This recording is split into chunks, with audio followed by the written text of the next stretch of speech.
And the last words that were recorded from that plane clearly were the words of an American hero by the name of Todd Beamer, who said, "Let's roll." When he said, "Let's roll," it was a commitment to break from the pack. It was a commitment to stand up and fight. It was a commitment to not just let lives be destroyed and do nothing. It was a commitment from a man who said, "I'm not going to let the White House and the president possibly be killed by just sitting back and doing nothing." It was an act of self-sacrifice. It was a man who was willing to give up his life so that other people could be saved. I believe what America needs today is a generation of young people who will be possessed with the spirit of Todd Beamer, who will say, "I'm not going to let my nation go to hell. I'm not going to sit back and watch kids die on drugs." You see, listen to me.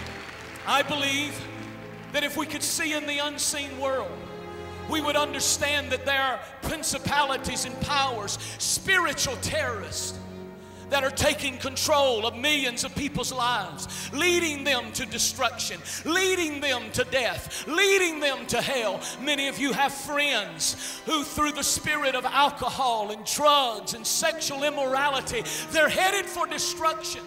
And it's so easy just to sit back. It's so easy just to fit in. It's so easy just to go along and get along and be popular and be like everybody else. But what we need is somebody who'll get the guts like Todd Beamer to stand up and say, "I'm not going to let my high school go down without a fight. I'm not going to let my friends go to hell without a fight. I'm not just going to sit back and watch young people all around me die without God. Come on, Jesus, let's roll. Let's take this world for Jesus." Somebody give him a praise right now.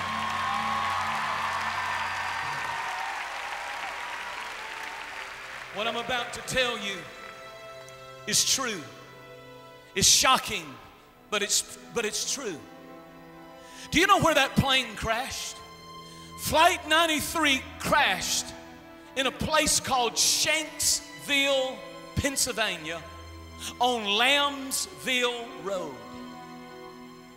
The shank in the Bible, when the lamb was sacrificed, the shank is the meatiest part of the lamb. It's what they call the meaty part of the lamb.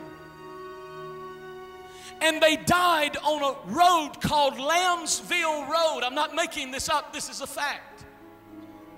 God was saying, here's an example of a man who was willing to give his life so that other people could be saved on Lambsville Road in Shanksville, Pennsylvania.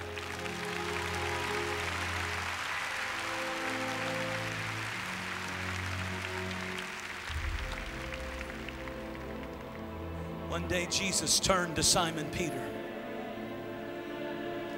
and he said, "Simon, do you love me?" And the word that Jesus used in the Greek language was agape, which means self-sacrificial love. Which means I'm willing to give up my life for you. I love you so much. Do you agape me? Do you love me enough to die for me? And Simon Peter's answer was a classic. He looked back at Jesus and he said, "You know I love you," but he didn't use the same word in the Greek language. He used phileo, which is the word from which we get friendship. In other words, he was saying, "Lord, yeah, I love you. I love you. As long as it doesn't cost me anything. We're friends. You know, I tell everybody I'm a born-again Christian. I know I party a little bit. I know I mess around with the girls or the boys a little bit. You know, I know I'm kind of hypocritical. I live wild on Friday night, but I come to youth group and raise my hands. But I'm a friend. We're friends. Just don't ask anything of me. Just don't ask me to give up anything for you. Just don't ask me to really sacrifice for you. Let's just be friends and kind of give me my distance, because I need to do my thing. And when I need you, you'll be there for me." Jesus looked at him and he said a second time, Simon Peter, do you love me? Agape. Do you love me enough to die for me, to sacrifice everything for me? Simon Peter looked back at him and he said, you know, eros. It's a different word in the Greek language. It means, it's a word from which we get erotic love. In other words, I get excited about you. Yeah, you know, I go to Winterfest and I get fired up for a few weeks and then I go right back to my old pattern. Go right back to my old friends. Go right back and listen to the same music that messed my mind up and has all those memories attached to partying, and so it pulls. I go right back. You know I love you. I get excited about you. You know, I cry sometimes. But don't ask me to change my life. Don't ask me to give up things that I love that I know are contrary to your will. I'm excited about you. Jesus looked at him a third time and he said, Simon Peter, do you love me? Agape love. Are you willing to sacrifice your life for me? And I don't know. When I was putting this message together, I saw it in my spirit. There was something in the words of Jesus. You know what Jesus was saying when he kept asking him over and over? He was saying, I hear people tell me they love me all the time. I hear people tell me they're a Christian all the time. I get mouth from people all the time. But I'm looking for somebody who'll back it up. I'm looking for somebody who'll sacrifice. I'm looking for somebody. You know what Jesus was saying? Jesus was saying, do you love your music or do you love my music? Do you love my people or do you love your wild friends? Do you love what you want to do or do you love what my will is for you? The Bible said that something in the voice of Jesus so touched Simon Peter's heart that he broke. He began to weep and he said, Lord, I'm tired of lukewarmness. I'm tired of playing God games. I'm tired of living wild all week and as though you don't exist and showing up on Sunday and singing the songs and playing the hypocrite. I see how indifferent and lukewarm my heart is.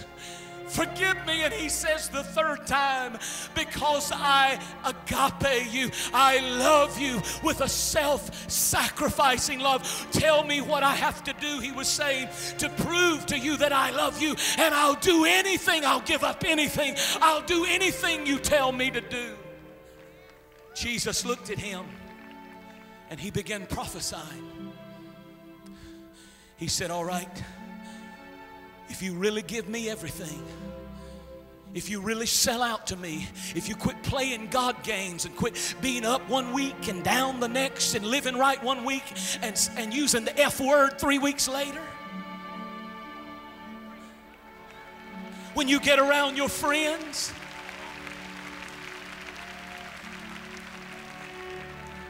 Jesus said, when you're young, you'll be free. You can walk around and do what you want. But I warn you, when you become an old man, they're going to bind you just like they bound me. They're going to nail you to the cross, and you're going to die just like I died, giving up your life in self-sacrifice so that others might be saved. Do you really love me? And he said, I'm willing. I'll do whatever it takes. I want my life to be in your will. And Jesus said, follow me or let's roll. Let's do it. Let's do more than go to school and show up and go along with the crowd. Let's have a life of destiny. Let's have a life of purpose. Let's have a life where the anointing of God gets a hold of you. The Lord spoke to me, and he said there's something powerful in what the prophecy was over Peter. He said, when you're young, the Lord said, talk to those young people about the power of being young.